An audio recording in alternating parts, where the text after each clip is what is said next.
লেখিকা সুপ্তা আঢ্যর শ্রাবণের রোদ্দুর। গোল গোল! দেখলেন স্যার, আবারও একটা কি দারুণ গোল দিল আমাদের শ্রাবণ।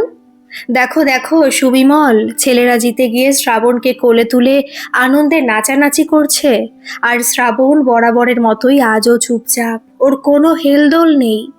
ঠিক বলেছেন স্যার, ওর নাম আর স্বভাব একই রকম, স্বভাব গম্ভীর। বাংলার শিক্ষক সুবিমল বাবুর কথায় হেসে উঠলেন অধ্যক্ষ মহারাজ প্রাণতোষ বাবু। ওনার নির্দেশে সুবিমল বাবু মাইক হাতে নিয়ে বলতে লাগলেন, বিগত 15 দিন যাবৎ বিভিন্ন আবাসিক বিদ্যালয়ের মধ্যে যে ফুটবল টুর্নামেন্ট আয়োজিত হয়েছে, আজ শেষ ফাইনাল ম্যাচ অনুষ্ঠিত হয়েছিল।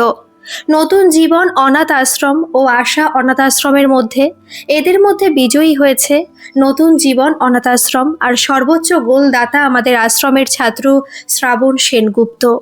সবাই বোধহয় তৈরিই ছিল। সুবিমল বাবুর কথা শেষ হবার সাথে সাথেই পুরো মাঠ হাততালিতে ফেটে পড়ল। আজ সবাই ভীষণ খুশি। সর্বোচ্চ গোলদাতা আর কেউ নয়, বরাবরের মতোই শ্রাবণ।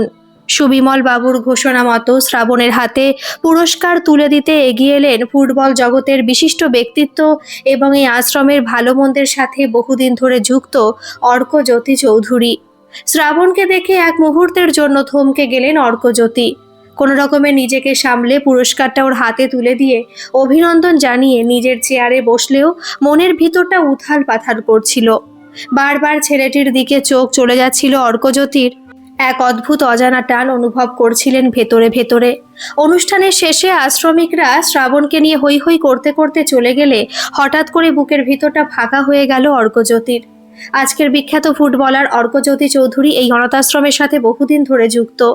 নিয়মিত অর্থ সাহায্য ছাড়াও বহু আশ্রমিককে বিভিন্নভাবে সাহায্য করেছেন উনি, এখনও তাই করে চলেছেন। সব আমন্ত্রিত অতিথিরা চলে গেলে অধ্যক্ষ মহারাজের কাছে শ্রাবণ সম্পর্কে সবকিছু জানার পর বলেন, ওর ভবিষ্যৎ জীবন তৈরির জন্য যা প্রয়োজন আমাকে বলবেন।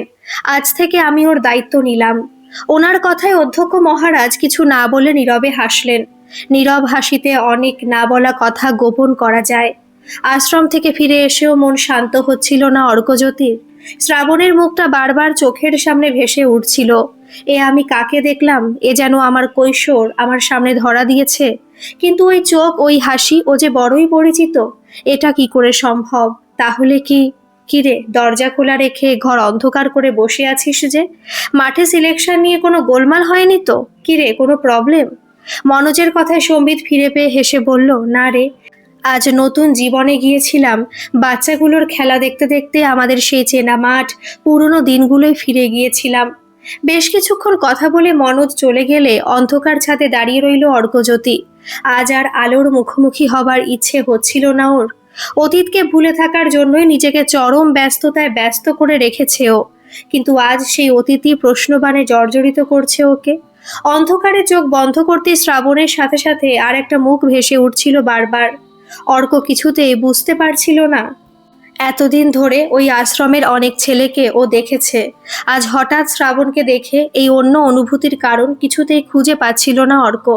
আর এই না বোঝা, খুঁজে না পাওয়া ওকে আরো অস্থির চিত্ত করে তুলছিল। পরদিন সারাটা সময় জুড়ে কাজের ফাঁকে ফাঁকে শ্রাবণের ওই নিষ্পাপ মুখটা বারবার মনে পড়ছিল। যেভাবেই হোক শ্রাবণ সম্পর্কে সবকিছু জানতেই হবে। নতুন জীবনের অধ্যক্ষ মহারাজের সাথে কথা বলে বেশ কিছুটা সময় চেয়ে নিল। সময় মতো অর্ক যখন নতুন জীবনে পৌঁছলো তখন সন্ধ্যা আগত প্রায়। প্রদীপের আলোয় রোজকার মতো আশ্রম সেজে উঠেছে। প্রার্থনা গৃহে সমবেত কণ্ঠে মন্ত্রোচ্চারণ ও প্রার্থনা সঙ্গীত হচ্ছে। সুরের মূর্ছনায় আবিষ্ট হয়ে পায়ে পায়ে প্রার্থনা কক্ষের সামনে গিয়ে দেখল সমবেত সঙ্গীত শেষে আশ্রমিকরা চোখ বুজে হাত জোর করে পদ্মাসনে বসে আছে, আর ঈশ্বরের সামনে প্রার্থনা সঙ্গীত গাইছে শ্রাবণ। খেলাধুলার সাথে সাথে সুরের দক্ষতাও অপূর্ব। মা সরস্বতী স্বয়ং ওর কণ্ঠে যেন বিরাজ করছেন। অস্থিরতাটা আবার বেড়ে উঠল। এই গানের ভঙ্গিমাটি ওর বড় পরিচিত। শ্রাবণকে যতই দেখছে ওর মন ততই উচাটন হয়ে উঠছে। আরে অর্কজ্যোতি বাবু, আপনি এসে গেছেন। আমি আপনার জন্যই অপেক্ষা করছিলাম। চলুন অফিসে যাওয়া যাক। আমি আসলে ওদের গান শুনছিলাম। কি অসাধারণ উপস্থাপনা ওদের, আমি তো মুগ্ধ হয়ে গেছি। আর ওই যে ছেলেটি একা গান করছিল, ও তো মা সরস্বতীর আশীর্বাদ ধন্য। একদম ঠিক বলেছেন, শ্রাবণ তো আমাদের গর্ব। লেখাপড়া, খেলাধুলা, গান সবকিছুতেই পারদর্শীও। স্বভাবটাও বড় ভালো। এটা আপনি ঠিক বলেছেন মহারাজ। কাল ওর খেলা দেখার পর থেকেই একটা আকর্ষণ বোধ করছিলাম। আর আজ ওর গান শোনার পর তো অভিভূত হয়ে গেছি। ওকে একবার ডাকবেন, কথা বলতাম ওর সাথে। অবশ্যই, চলুন, অফিসে বসেই কথা বলা যাবে। কিছুক্ষণ পরেই শ্রাবণ এসে শান্ত নতমুখে দাঁড়ালো। তোমার নাম কি? আমাদের চেনো তুমি? শ্রাবণ সেনগুপ্ত। আপনি তো খুব ভালো ফুটবল খেলেন, টিভিতে দেখেছি আপনাকে। তোমার ভালো লাগে ফুটবল খেলতে? হ্যাঁ, ভীষণ। আমি তো বড় হয়ে আপনার মতোই হতে চাই। ওকে নিজের কাছে টেনে নিয়ে অর্কজ্যোতি বলল, না শ্রাবণ, তুমি আমার থেকেও বড় খেলোয়াড় হবে। আমি অধ্যক্ষ মহারাজের সঙ্গে কথা বলছি, তোমাকে ভালো কোচিংয়ে ভর্তি করে দেব। এতে তুমি আরো উন্নতি করতে পারবে। আচ্ছা শ্রাবণ, তোমার কোন ক্লাস চলছে যেন? খুব নম্র স্বরে বলল, আমি ক্লাস 9-এ পড়ি। ঠিক আছে শ্রাবণ, তুমি এখন নিজের ঘরে যাও। আর হ্যাঁ, খেলার সাথে সাথে লেখাপড়াটাও কিন্তু মন দিয়ে করতে হবে। শ্রাবণ চলে যেতেই অর্কজ্যোতি অধ্যক্ষ মহারাজকে জিজ্ঞেস করলো, ওকে কোথায় পেয়েছিলেন? বড় সুন্দর ছেলেটি। এত সুন্দর বাচ্চাকে কেন যে কেউ ফেলে যায়? একটু চুপচাপ থাকার পর অধ্যক্ষ মহারাজ বললেন, ওকে কেউ ফেলে যায়নি। ওর জন্ম কাহিনী আর 5টা বাচ্চার থেকে একটু আলাদা। আমরা এটা সবার কাছ থেকে গোপন রাখার চেষ্টা করেছি। আজ আপনাকে বলবো, কিন্তু আপনার কাছে অনুরোধ, দয়া করে আপনি এটা গোপন রাখবেন। অর্কজ্যোতির সম্মতি পেয়ে অধ্যক্ষ মহারাজ বললেন, আজ থেকে 16 বছর আগে এক ভোরবেলা আশ্রমের দরজার বাইরে এক যুবতী মেয়েকে অসুস্থ অবস্থায় পাওয়া যায়। চিকিৎসার পর জানা যায় মেয়েটি গর্ভবতী ও কুমারী। ভালোবাসা পরিত্যক্ত হলেও ভালোবাসার চিহ্নকে বাঁচিয়ে রাখার জন্য ও মরিয়া ছিল। অনাগত শিশুটিকে বাঁচাতে আমরাও সকলে ঝাঁপিয়ে পড়েছিলাম। মেয়েটি মানসিকভাবে এতটাই বিধ্বস্ত ছিল, যার প্রভাব পড়েছিল ওর শরীরে। বাঁচার কোনো আশাই ছিল না ওর। অনেক বছর অনাথ শিশুদের সাথে আছি, কিন্তু চোখের সামনে একটা সদ্যজাত শিশুকে অনাথ হতে দেখতে মন চাইছিল না। তাই সবার প্রার্থনার দৈব কৃপায় মেয়েটি বেঁচে যায়। কিন্তু আশ্রমের নিয়মানুসারে শ্রাবণ একটু বড় হবার সাথে সাথেই ওর মাকে ওর থেকে আলাদা থাকতে হয়। ও এখন শুধুমাত্র নবজাতকদেরই দেখাশোনা করে। বড় ধৈর্যশীলা মমতাময়ী মা ও। একটানা বলার পর একটা দীর্ঘ নিঃশ্বাস ছাড়লেন অধ্যক্ষ মহারাজ। ওনার সাথে দেখা করা যায় না? সেটা সম্ভব নয় অর্কজ্যোতি বাবু। সেদিনের পর থেকেও কখনো নিজের সন্তানের মুখোমুখি হয়নি। শ্রাবণ আজও জানে না ওর মায়ের পরিচয়। ও শুধু দূর থেকে জলভরা চোখে ছেলেকে দেখে আর প্রাণ ভরে আশীর্বাদ করে। মৈত্রীর স্বপ্নকে সামনে রেখে শ্রাবণকে বড় করে তোলার চেষ্টা করছি আমরা। মৈত্রেয়ী বুঝি ওর মায়ের নাম? হ্যাঁ, তবে এটা আশ্রমের দেওয়া নাম। পূর্বাশ্রমের নামে ও আর নিজেকে পরিচিত রাখতে চায়নি। বড় অভিমানিনী মেয়েও। এত কষ্ট পেয়েও ছেলের মুখের দিকে তাকিয়ে বেঁচে আছে আজ। যদি কখনো সম্ভব হয় অবশ্যই আপনার সাথে পরিচয় করিয়ে দেব, কিন্তু একটা অনুরোধ, ও যে শ্রাবণের মা, এই পরিচয়টা প্রকাশ করবেন না। সবকিছু শোনার পর একটু মুচকি হেসে অর্কজ্যোতি বলল, আপনি ওর মায়ের অনুমতি নিয়ে নেবেন। কাল ওকে ফুটবল একাডেমিতে ভর্তি করতে নিয়ে যাব। একটু রাত বাড়তে অধ্যক্ষ মহারাজ পায়ে পায়ে এসে পৌঁছলেন প্রথম আলো বিভাগে। মৈত্রেয়ী তখন একটি শিশুর দেখাশোনায় ব্যস্ত। পিছন থেকে গিয়ে ওর মাথায় হাত রাখতেই চমকে তাকিয়ে বলে, মহারাজ আপনি? সব ঠিক আছে তো? আমার শ্রাবণ কোনো অন্যায় করেনি তো? শান্ত হও মৈত্রী মা। এত উত্তেজনা তোমার শরীরের পক্ষে ভালো নয়। শ্রাবণ তোমার সন্তান, ও কি কখনো খারাপ হতে পারে? আমি আজ এসেছি তোমাকে কিছু কথা বলতে। বিখ্যাত ফুটবলার অর্কজ্যোতি চৌধুরী ওর খেলা দেখে মুগ্ধ হয়ে ওকে ফুটবল কোচিং ভর্তি করতে চান। শুধু তাই নয়, ওর ভবিষ্যৎ জীবনে চলার পথে কাণ্ডারি হতে চান উনি। তোমার কোনো আপত্তি নেই তো? অর্কজ্যোতি চৌধুরী নামটা দুবার বিড়বিড় করে পাথরের মূর্তির মতো স্থির হয়ে দাঁড়িয়ে রইল মৈত্রেয়ী। দেখো মৈত্রেয়ী, এত বড় একটা সুযোগও হয়তো আর পাবে না। আর তাছাড়া উনি খুব ভালো মানুষ, অনেক বাচ্চারই দায়িত্ব নিয়েছেন আগেও। তোমার কোনো আপত্তি নেই তো? মৈত্রেয়ী মাথা নিচু করে দাঁড়িয়েছিল। ওর মনের ভিতরে ঝড়টা কান্না হয়ে বেরিয়ে আসতে চাইলেও অনেক কষ্টে তাকে মনে আটকে রেখে মৃদুস্বরে বলল, ওর সব দায়িত্বই তো আপনার। আমি আর কি বলবো। রাত বাড়তে চারিদিক নিস্তব্ধ হয়ে গেলে জানালার পাশে বসলো মৈত্রেয়ী। কি অসাধারণ নিস্তব্ধতা বিরাজ করছে চারিদিকে। সারাদিনের ক্লান্তি শেষে সকলেই নিজেদের নিদ্রা দেবীর হাতে সঁপে দিয়েছে। চাঁদ তারারাও সারা আকাশে জুড়ে নিজেদের গল্পের ডালি সাজিয়ে বসেছে। আর মৈত্রী না পারছে ওর প্রিয় রজনীর নিঝুমতার সাথে একাত্ম হতে, না পারছে নিদ্রা দেবীকে আহ্বান জানাতে। ওর মনের মধ্যেকার উথাল পাথাল করা কালবৈশাখী ঝড় আজ বহু বছর পর বেরিয়ে এসে সবকিছুকে ওলট পালট করে দিতে চাইছে। নিয়তির কি নিষ্ঠুর পরিহাস, যে অতীতকে ও অন্তরের অন্তঃস্থলে সবার চোখের আড়ালে শুধু নিজের করে রাখতে চেয়েছিল, আজ সে বর্তমান হয়ে ওর একান্ত আপন ভবিষ্যৎকে নিয়ে এক নতুন খেলায় মেতেছে। এক অজানা আশঙ্কায় বুকটা কেঁপে ওঠে মৈত্রেয়ীর। শ্রাবণের জন্যই যে আমার শ্বাস নেওয়া, নাই বা চিনল আমাকে মা বলে, তবু তো আমি ওরই মা। একটা ঝড়ের ইঙ্গিত পায় ও, সেই ঝড়ে এতদিন ধরে লালিত স্বপ্নটা যদি আবার ভেঙে যায়। আর ভাবতে পারে না মৈত্রেয়ী, একটা চাপা কষ্ট জমাট বাঁধতে থাকে ওর ভিতরে। পরদিন সকালে আড়াল থেকে শ্রাবণকে অর্কর সাথে বেরোতে দেখে মৈত্রেয়ী। শরীর খারাপের অজুহাতে নিজের ঘরে গিয়ে শুয়ে পড়েও। চোখের সামনে ভেসে ওঠে মনের পাতায় ভিড় করে থাকা স্মৃতিগুলো। আজকের বিখ্যাত ফুটবলার সেদিন ছিল এক উঠতি তরুণ। ওর চোখে ছিল হাজারো স্বপ্ন, যে স্বপ্নে নিজের সাথে সাথে মৈত্রীকেও রাঙিয়ে দিত। বয়সে কিছুটা ছোট হওয়ায় মৈত্রীর আবদার ছেলে মানুষই বড় অনায়াসে মেনে নিত অর্ক। ওর নাকটা টিপে ধরে বলতো, তুমি এখনো ছোটই রয়ে গেলে রাই। একটা বাচ্চা মেয়ের সাথে প্রেম করছি বলে জেলে না যেতে হয় আবার। মৈত্রী রাগ করে মারতো অর্ককে, আর স্বভাব সিদ্ধ প্রাণখোলা হাসিতে ভাসিয়ে নিয়ে যেত অর্ক ওর রাইকে। মৈত্রীর পৃথিবী পরিধিটা জুড়ে ছিল শুধু অর্ক। একটা ছোট্ট ঘটনায় ওদের নিষ্কলুষ ভালোবাসার নৌকার গতিপথটা কোথায় হারিয়ে গেল। এক বর্ষার দিনে কলেজ যাওয়ার পথে অর্ককে ফোন করতে ওর বন্ধু মনোজ ফোনটা ধরে অর্কর অসুস্থতার কথা জানায়। অর্কর কষ্ট কিছুতেই সহ্য করতে পারতো না। কলেজে না গিয়ে অর্কর কাছে গিয়ে দেখলো ও জ্বরে প্রলাপ বকছে, আর মনোজ ওর কপালে জলপট্টি দিচ্ছে। রাইকে দেখে মনোজ বলে, তুমি ওর কাছে থাকো, আমি বরং ওষুধগুলো নিয়ে আসি। পরম মমতা রাই ওর কপালে জলপট্টি দেয় আর মাথায় হাত বোলাতে থাকে। জ্বর তাপিত কপালে শীতল নরম চেনা হাতের ছোঁয়ায় নিশ্চিন্তে নিজেকে সঁপে দেয় অর্ক। কিছুটা পরে একটু জ্বর কমলে সামনে ওর রাইকে দেখে অবাক হলেও বেশ খুশি হয় অর্ক। ওর সেদিনের দৃষ্টিতে এমন কিছু ছিল যা রাই অস্বীকার করতে পারেনি। সবকিছু ভুলে ভালোবাসার জোয়ারে ভেসে গেল দুটি হৃদয়। সেই একটা দিনের মধুর মিলন স্মৃতিকে মনের মতো করে অন্তরের অন্তঃস্থলে সাজিয়ে রেখেছে রাই। বেশ কিছুদিন পর নিজের ভিতর আর একটা প্রাণের স্পন্দনের কথা টের পায় রাই। এমনিতেই রাই অব্রাহ্মণ হওয়ায় ওদের সম্পর্কের পরিণতি নিয়ে প্রথম থেকে উদ্বিগ্ন ছিল অর্ক। এই পরিস্থিতিতে ও আর নতুন করে অর্ককে বিব্রত করতে চায়নি। আমাদের সমাজে মাতৃত্ব অহংকার হলেও কুমারী মায়ের পূজা কেউ করে না। তাই ওদের ভালোবাসার নিদর্শনকে সম্মান জানাতে আর সবাইকে বিড়ম্বনার হাত থেকে মুক্তি দিতে এক গহীন অন্ধকার রাতে নতুন ঠিকানার খোঁজে ঠিকানাবিহীন হয়েছিল। অনেক ঝড়ঝাপটা পেরিয়ে অসুস্থ শরীরে এই আশ্রমে পৌঁছেছিল রাই।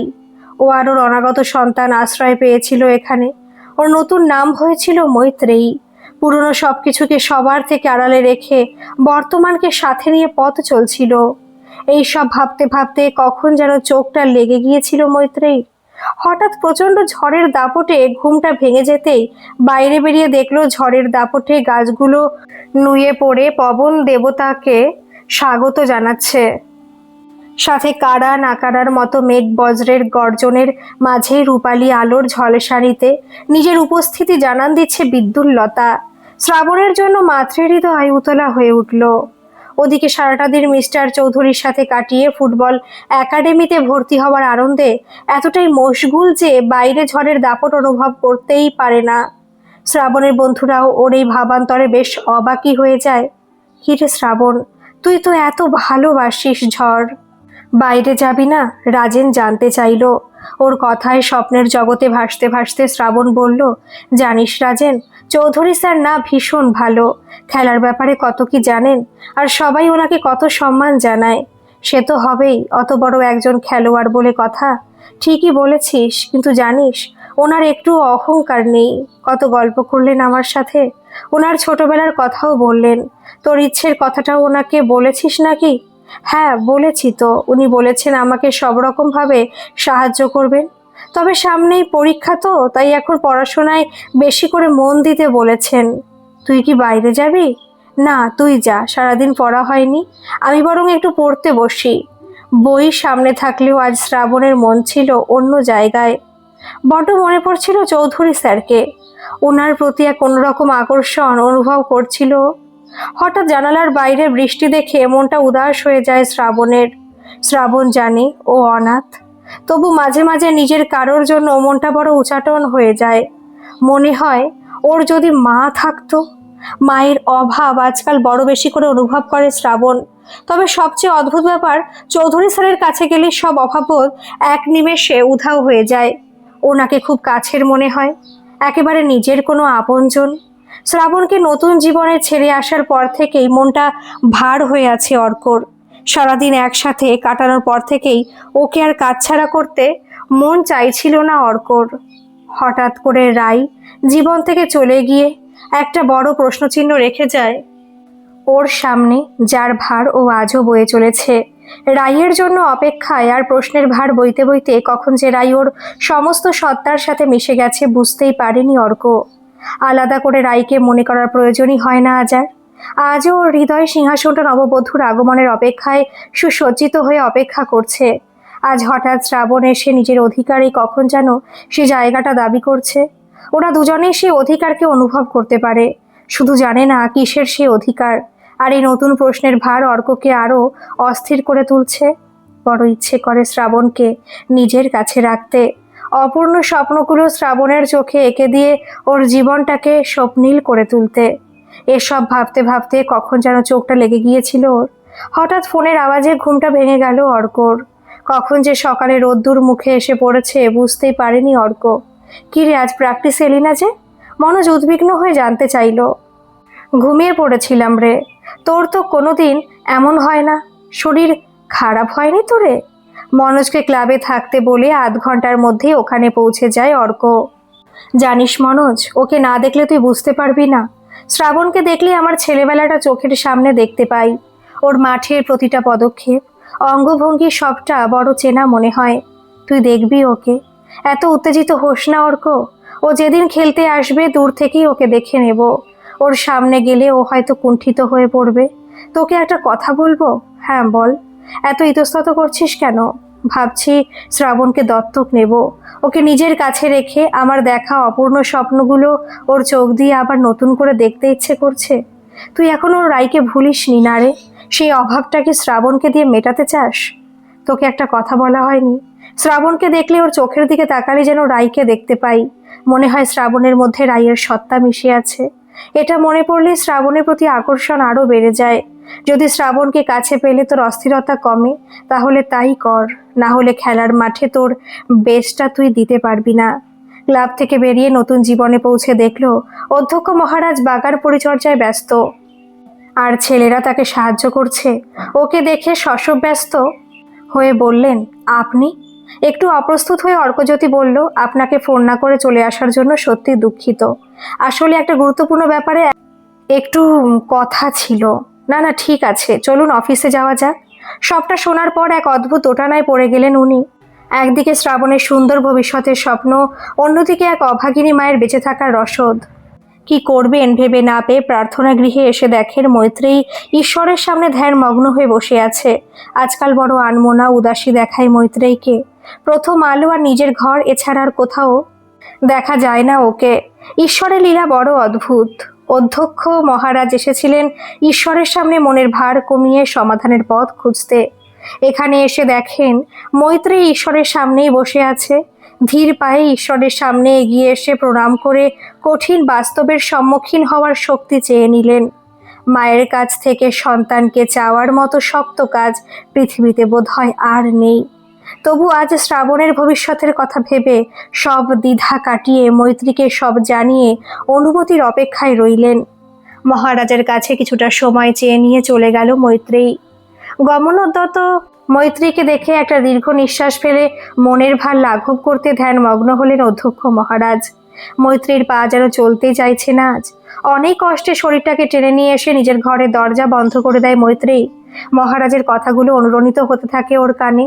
চিরদিনের জন্য সন্তান হারানোর দুঃখ করবে না, শ্রাবণের বাবাকে ফিরে পাওয়ার আনন্দে আনন্দিত হবে। বুঝতেই পারে না আজ দুঃখ আনন্দ সবকিছু মিলিয়ে এক অদ্ভুত অনুভূতি আজ ওর মাতৃ হৃদয়ের। ওর আশঙ্কাটাই সত্যি হয়ে গেল। ফেলে আসা অতীত আজ আবারও ওর দোরগোড়ায়। সারা রাত এক অদ্ভুত দোলাচলে কাটানোর পর খুব সকালেই অধ্যক্ষ মহারাজের কাছে গিয়ে বলল, শ্রাবণের সুন্দর ভবিষ্যতের জন্য ওনার প্রস্তাবের থেকে ভালো আর কিছু হতেই পারে না। এক অপারগ মা হয়ে এর বেশি আর কি করতে পারি আমি? মাতৃ স্নেহ দিতে আমি পারিনি। ওনার স্নেহে যদি ওর সে অভাব পূরণ হয়, তার থেকে আনন্দের আর কিছু হতেই পারে না। কথাগুলো বলেই চোখের জল চাপতে না পেরে মৈত্রেয়ী এক দৌড়ে চলে গেল প্রার্থনা গৃহে। ওকে অনুসরণ করে অধ্যক্ষ মহারাজ ওখানে পৌঁছে দেখলেন ঈশ্বরের সামনে কান্নায় ভেঙে পড়েছে এক মাতৃ সুখ বঞ্চিত মা। ওকে সান্ত্বনা দেওয়ার বদলে স্থবিরের মতো দাঁড়িয়ে রইল উনি। আমাকে ক্ষমা করো প্রভু, আজও কেঁদে হালকা করুক ওর মনের ভার, ওর সব কষ্ট দূর করো। হে ঈশ্বর, আমাকে ক্ষমা করো। আমি মাতৃ জাতির কলঙ্ক। সন্তানকে স্নেহে ভরিয়ে দিতে পারিনি আমার তৃষিত হৃদয়ের মাঝে ওকে জড়িয়ে রাখতে। ওর রোগে আনন্দে আমার স্নেহের আঁচল বিছিয়ে দিতেও পারিনি। বদলে আজ থেকে চিরকালের জন্য সরিয়ে দিচ্ছি নিজের কাছ থেকে। আরো কষ্ট আমাকে দাও ঈশ্বর, তাতে যদি আমার পাপের কিছুটা প্রায়শ্চিত্ত হয়। কিন্তু শ্রাবণের ভবিষ্যতের দিনগুলো স্বপ্নের মতো করে সাজিয়ে দিও। বলতে বলতে কান্নায় ভেঙে পড়ল মৈত্রেয়ী। ওর কান্নার সহ্য হয় না মহারাজের। ওর মাথায় তারপর হাত রেখে বলেন, শান্ত হও মা, তুমি মাতৃজাতির অহংকার। তোমার মতো সর্বত্যাগী মা কজন হতে পারে? এই আশ্রমে অনেক শ্রাবণ আছে, তাদের মধ্যে নিজের স্নেহকে বিলিয়ে দাও, তোমার শ্রাবণকে সেখানেই খুঁজে পাবে। মহারাজের কথায় শান্ত হয়ে চোখ মুছে প্রথম আলোয় চলে এলো মৈত্রেয়ী। মনটাকে বোঝালেও কিছুতেই মানতে পারছিল না অবুঝ মনটা। চোখ দুটো বারবার ভিজে যাচ্ছিল আজ।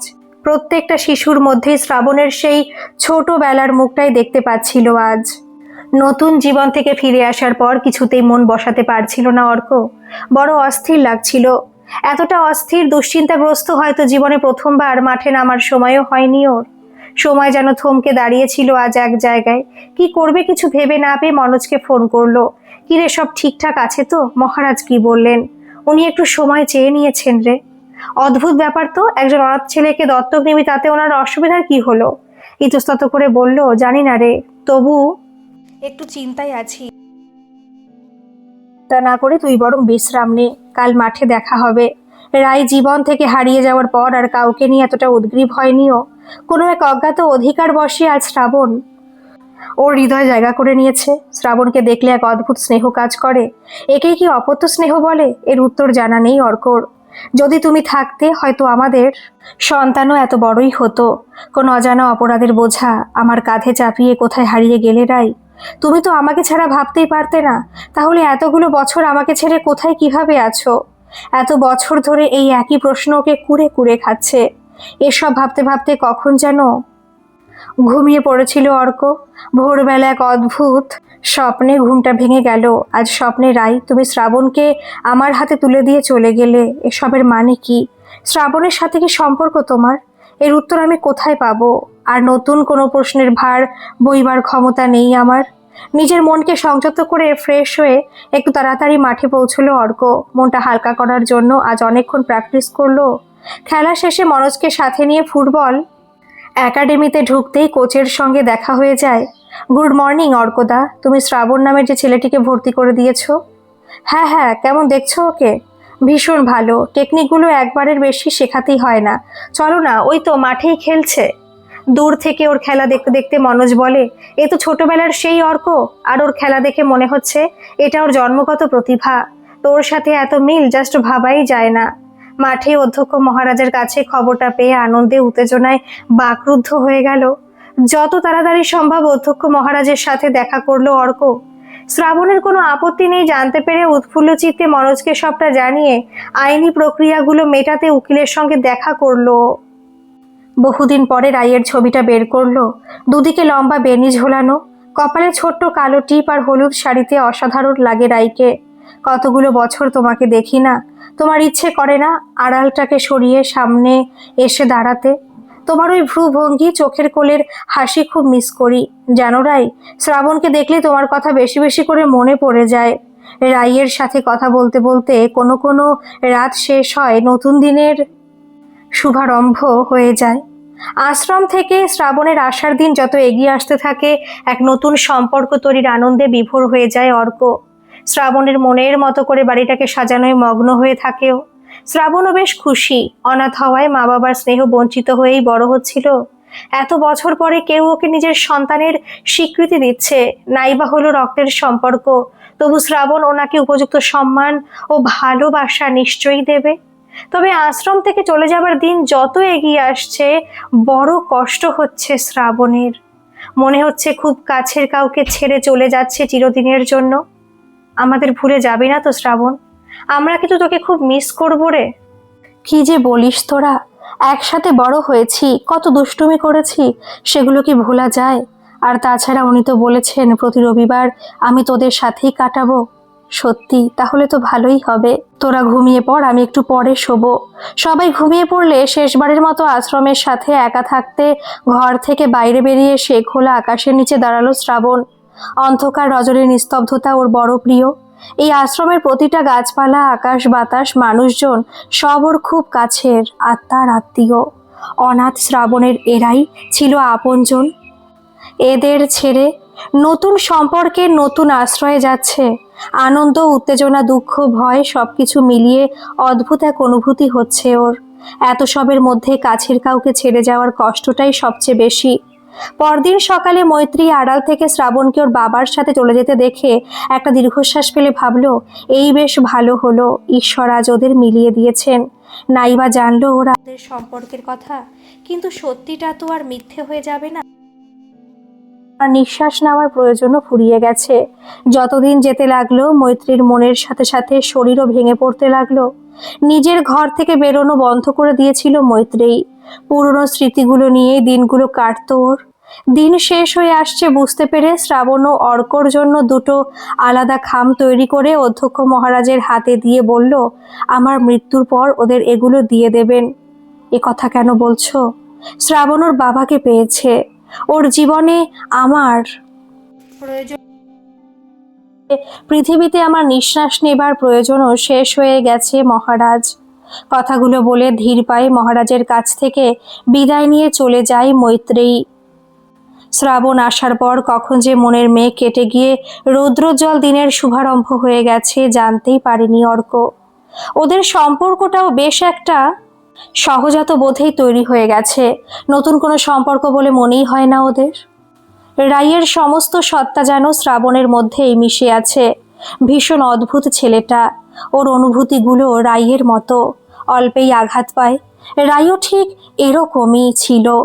একটু বকলে দু চোখ থেকে মুক্তোর মতো জলবিন্দু ওর ফর্সা নরম গাল দুটোকে ভিজিয়ে দিত। কত আদর করে মান ভাঙাতো মানিনীর। আজ অনেকদিন পর একা ঘরের লাগোয়া ছাদে এসে দাঁড়ালো অর্ক। রাই চলে যাবার পর থেকেই মধ্যরাতের ঘুমন্ত তারাদের মাঝে একা জেগে থাকা চাঁদের সাথে মনের সব কথা ভাগ করে নিত। আজ পূর্ণিমার জ্যোৎস্না ছড়ানো রূপলি চাঁদকে দেখে মনে পড়ে গেল এক বিকেলে গঙ্গার ধারে বসে অস্তগামী সূর্যের আদুরে আলোয় মেঘের ঘুমটার আড়ালে থাকা পূর্ণিমার লজ্জাবনত চাঁদকে দেখে বলেছিল, কালিদাসের কাব্যে মেঘ বিরহী যক্ষের দূত হয়েছিল, চলো না আমরা চন্দ্রমাকে আমাদের দূত হতে অনুরোধ করি। সুযোগ পেলে রাইকে নিয়ে মজা করতো অর্ক। ওর ছেলে মানুষীটা ভারী পছন্দের ছিল অর্কর। সেদিনের সুযোগটা হাতছাড়া করতে মন চায়নি ওর। ছদ্ম গাম্ভীর্যের সাথে বলল, অমাবস্যার চাঁদকে অনুরোধ করবে বুঝি? তাহলে তো আরো কয়েকটা দিন অপেক্ষা করতে হবে। আজ তো সবে পূর্ণিমা। ওর কথায় রাই রেগে ওকে মারতে শুরু করতেই দুহাতে ওকে জড়িয়ে ধরে বলতো, এত রেগে গেলে চাঁদও যে কাছে আসবে না। রাই কিশোরী, যতদিন দূরে আছো ততদিন না হয় চন্দ্রমাই থাকুক আমাদের মধ্যমা হয়ে। এবার রাগ কমেছে তো? কাঙ্ক্ষিত স্পর্শে শিহরিত হয়ে লজ্জায় ওর চওড়া বুকের মাঝে আরো মিশে যেত রাই। আজ শ্রাবণকে পেয়ে রাইয়ের অভাব বোধ করা, ফাঁকা হয়ে যাওয়া মনটা নতুন করে বাঁচার রসদ খুঁজে পেয়েছে। স্বপ্নে আজকাল রাইকে বড় বিষণ্ণ দেখায়। হয়তো ভাবে শ্রাবণ ওর ভালোবাসায় ভাগ বসাচ্ছে। এখনো সেই রকম ছেলে মানুষই রয়ে গেল রাই। আশ্রম থেকে চলে আসার পর কটা দিন বেশ মনমরা লাগছিল শ্রাবণের। ফেলে আসা আশ্রম, মহারাজ, বন্ধুদের সাহচর্য পেতে চাইতো মন। কিন্তু মিস্টার চৌধুরী অর্থাৎ বাবার আন্তরিক স্নেহ ভালোবাসা অচিরেই সে অভাবকে ভুলিয়ে দিয়েছে। আশ্রম থেকে চলে আসার পর কটা দিন বেশ মনমরা লাগছিল শ্রাবণের। ফেলে আসা আশ্রম, মহারাজ, বন্ধুদের সাহচর্য পেতে চাইতো মন। কিন্তু মিস্টার চৌধুরী অর্থাৎ বাবার আন্তরিক স্নেহ ভালোবাসা অচিরেই সে অভাবকে ভুলিয়ে দিয়েছে। ওনার প্রতি অদ্ভুত এক টান অনুভব করেও। এত স্নেহ স্পর্শের মাঝেও হঠাৎ হঠাৎ অন্য কারোর জন্য মনটা বড় হু হু করে। সেই অজানা অচেনা কাউকে মনে মনে খুঁজে চলে শ্রাবণ। পরীক্ষার প্রস্তুতির জন্য শ্রাবণকে এখন ফুটবল প্র্যাকটিসে যেতে দেয় না অর্ক। খুব ভোরে উঠেই পড়তে বসতে যায় শ্রাবণ। একদিন অর্কর উঠতে দেরি দেখে শ্রাবণ ঘরে গিয়ে বিছানায় রাইয়ের ছবিটা দেখে অবাক হওয়ার সাথে সাথে চমকে ওঠে। নিঃশব্দে নিজের ঘরে ফিরে এসে আকাশ পাতাল ভাবতে থাকলেও ভাবনার কোনো তল খুঁজে পায় না ওর অপরিণত মন। অনেক চেষ্টা করে বাবার কাছে নিজেকে লুকোতে পারে না শ্রাবণ। কি রে, কি হয়েছে? এত অন্যমনস্ক দেখাচ্ছে কেন তোকে? কিছু না, এমনি। আমি তোর বাবা শ্রাবণ। আমার কাছে লুকোলে কার কাছে মনের কথা বলবি? তুমি মৈত্রেয়ী মাকে চেনো? না তো, আমি তো ওনাকে কখনো দেখিনি, চিনব কি করে ওনাকে? তুমি চেনো না? তাহলে কি বলবি বল? তুমি রাগ করবে না তো? ধুর বোকা, তোর ওপর আমি কখনো রাগ করতে পারি? সকালে তোমার ঘরে গিয়েছিলাম, ওখানে মৈত্রী মায়ের ছবি দেখলাম। নিজের কানকে নিজে বিশ্বাস করতে পারছিল না অর্ক। বারবার শুনতে চাইছিল শ্রাবণের কাছ থেকে মৈত্রেয়ী, ওর হারিয়ে যাওয়া ভালোবাসা, রাই। কিছু ভাবতে পারছিল না ও, যাকে পাগলের মতো খুঁজে বেরিয়েছে এত বছর ধরে। সে ওর এত কাছে থেকেও ধরাছোঁয়ার বাইরে থাকতে চেয়েছে। আর শ্রাবণ রাইয়ের সন্তান, তাহলে কি? আর কিছু ভাবতে পারে না অর্ক। শ্রাবণকে জড়িয়ে ধরে কাঁদতে থাকে পাগলের মতো। কিছু বুঝতে না পেরে শ্রাবণ ওর বাবাকে জড়িয়ে ধরে রাখে। একটু ধাতস্থ হয়ে অর্ক শ্রাবণকে পাগলের মতো আদর করতে থাকে। তোকে আমার চোখ চিনতে না পারলেও মন ঠিকই চিনেছিল। আমি তোর পালিত পিতা নই শ্রাবণ। তুই আমার আত্মজ, আমার অংশ, আমার সন্তান। শ্রাবণ কিছু বুঝতে না পেরে হতভম্বের মতো তাকিয়ে থাকে অর্কর দিকে। চল শ্রাবণ, যাবি? কোথায়? তোর মায়ের কাছে। মৈত্রী তোর মা। বিস্ময়ে হতবুদ্ধি শ্রাবণের মুখে কথা সরে না। হতভম্ব শ্রাবণকে নিয়ে আশ্রমে পৌঁছে অধ্যক্ষ মহারাজের সাথে দেখা করতেই শুনল মৈত্রী অসুস্থ। শ্রাবণ কাঁদতে কাঁদতে দৌড়ে গেল ওর মায়ের কাছে। জন্মাবধি অনাথ পরিচিতি নিয়ে বড় হতে হতে হঠাৎ করে আপনজনের কথা জানতে পারলে রাগ, দুঃখ, অভিমান সব মিলেমিশে একাকার হয়ে যে অনুভূতি জন্ম নেয়, তার না তো কোনো নামকরণ করা যায়, না কোনো সমীকরণে ব্যাখ্যা করা যায়।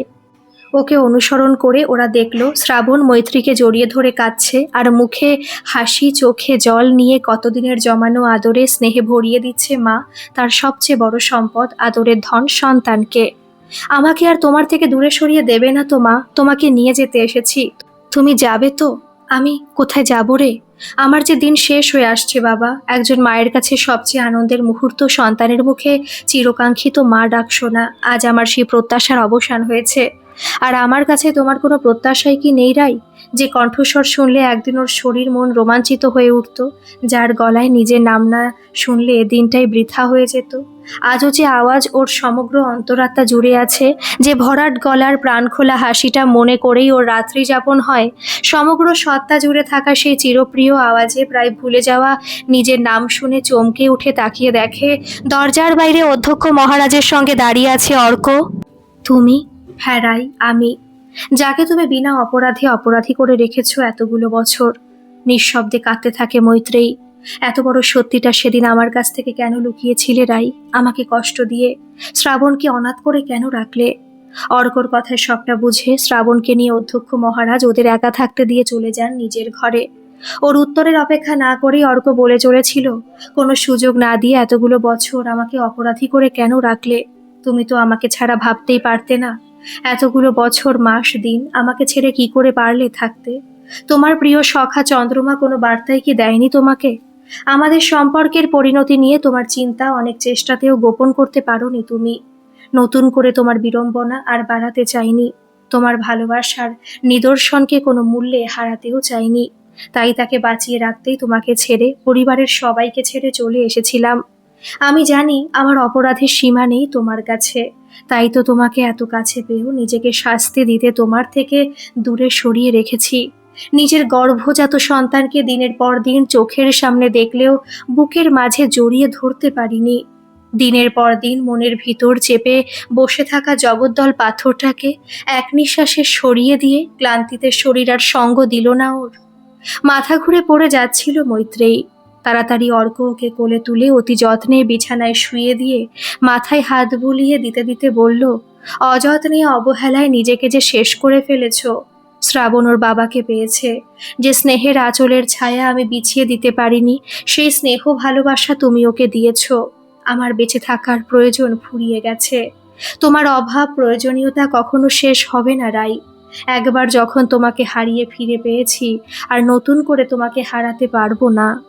বাবার সাথে মাকেও যে বড় প্রয়োজন শ্রাবণের, যে নিঃসঙ্গ মনটার সকাল হয় হারানো ভালোবাসাকে ফিরে পেয়ে নতুন দিনের নতুন স্বপ্নের আগমনের অপেক্ষায়, আর রাত্রির গভীরে সেই স্বপ্নের বিসর্জনের যন্ত্রণায় মনটা ভেঙে যেতে যেতে আবার নতুন স্বপ্নের আশায় বুক বাঁধে। তাকে চিরকালের মতো বিসর্জিত হতে তুমি দিও না রাই। অর্কর কথাগুলো শুনে কান্নায় ভেঙে পড়ল রাই। অতিরিক্ত অবহেলায় এত উত্তেজনা আর সহ্য হলো না ওর দুর্বল শরীরের। হঠাৎ আরো অসুস্থ হয়ে পড়ায় আশ্রমের সকলের পরামর্শে রাইকে হাসপাতালে নিয়ে যায় অর্ক। দিগ্ভ্রান্তের মতো অচৈতন্য রাইকে পাজাগোলা করে হাসপাতালে নিয়ে যাওয়ার সময় বিখ্যাত ফুটবলার অর্কজ্যোতি চৌধুরীর সাথে সতীর মৃত্যুতে শোকে পাগল মহাদেবের কোনো পার্থক্যই খুঁজে পাচ্ছিল না কেউ। শ্রাবণকে মহারাজের জিম্মায় রেখে হাসপাতালেই বসে রইল অর্ক। 3 দিন একইভাবে অচৈতন্য হয়ে আছে রাই। মনোজর কাছে এসে বলল, আমি আছি এখানে, তুই বাড়ি গিয়ে একটু বিশ্রাম নে, ওর জ্ঞান ফিরলেই তোকে খবর দেব। না রে, ওকে সুস্থ করে নিয়েই ফিরবো। ওকে ছেড়ে চলে গেলে আবার আমি হারিয়ে ফেলবো ওকে। ডাক্তার নার্স কারো কথাতেই ও হাসপাতাল ছেড়ে গেল না। আজ অর্কজ্যোতি চৌধুরী কোনো বিখ্যাত ফুটবলার নয়, এক ভাগ্য বিড়ম্বিত অসহায় প্রেমিক। 3 দিন পর ভোর রাতে নার্স এসে বললেন ওনার জ্ঞান ফিরেছে, এখন উনি বিপন মুক্ত, কিন্তু বেশি উত্তেজনাও আবার ওনার শরীরের জন্য ভালো না। নার্সের কথায় অল্প হেসে কেবিনে ঢুকে বলল, কেমন আছো রাই? রোগক্লিষ্ট মুখে অল্প হেসে শ্রান্ত কণ্ঠে বলল, আমাকে যেতে দিলে না বলো? এখনো সে আগের মতো একগুঁয়েই রয়ে গেছো? রাইয়ের শীর্ণ হাতটা নিজের হাতে নিয়ে বলল, আমার ভালোবাসার জোর যে অনেক বেশি। মৃত্যুকে যখন ফেরাতে পেরেছি, আমার রাই কিশোরীকে আর কেউ আলাদা করতে পারবে না আমার কাছ থেকে। শ্রাবণ এতদিন যা পাইনি, আদরে ভালোবাসায় ওর সেই অভাব ভরিয়ে দেব আমরা। আর কখনো আমাকে একা করে চলে যাবে না তো রাই? খ্যাতির শীর্ষে পৌঁছেও তোমার ভালোবাসা ছাড়া যে আমি নিঃস্ব। কোনো উত্তর না দিয়ে অর্কর চওড়া বুকের নিশ্চিন্ত আশ্রয়ে নিজেকে সঁপে দিল রাই। এত বছরের দুঃখ যন্ত্রণা বিরহ ভুলে দুটি হৃদয় যখন এক হয়ে গেল, তখন আকাশে শেষ রাতের চন্দ্রমা আজ আর মধ্যমা না হয়ে মিটিমিটি হেসে ওদের ব্যথাতুর জীবনে নতুন আনন্দময় ভোরের সমারম্ভ করতে উদীয়মান সূর্যকে আমন্ত্রণ জানাতে ব্যস্ত হয়ে পড়ল। গল্পটি কেমন লাগলো অবশ্যই কমেন্ট করে জানাবেন, আর ভালো লাগলে একটা সাবস্ক্রাইব করে আমার পাশে থাকবেন। ধন্যবাদ।